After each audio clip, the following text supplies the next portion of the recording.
Flying helicopters in Afghanistan is an extremely dangerous job. Today in the east, a Chinook was forced to make a hard landing, though no one was hurt. Seth Doane joined a medevac team today aboard a Black Hawk helicopter in southern Afghanistan. From the air, Afghanistan's rugged terrain is simple and striking. But the view from a helicopter's flight deck is anything but peaceful. What specific dangers do you have in the air? Just any kind of surface-to-air fire from the enemy, whether it be RPGs, small arms fire, machine guns, things like that. Anything that they could do to take us out of the sky would be our biggest threat. You've been shot at before? Yep. Chief Warrant Officer Zach Martin and his co-pilot, Captain Chris Morrisoli, are part of the U.S. Army's Task Force Thunder Medivac unit. We joined them today on a medical mission on Black Hawk helicopters in Kandahar. Compare Afghanistan to other places you've flown.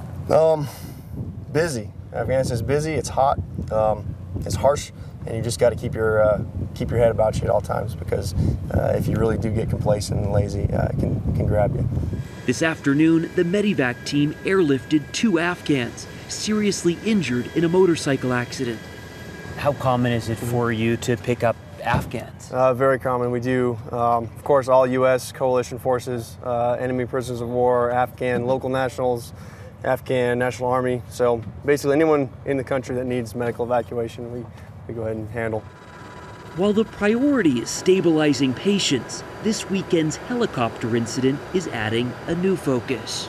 A crash like the Chinook crash raises your awareness. Yes. How so?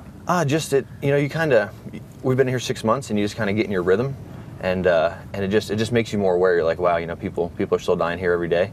Missions continue across Afghanistan, and the troops here tell us that something like the Chinook incident only serves as a reminder of what's at stake and of the work still ahead. Seth Doane, CBS News, Kandahar, Afghanistan.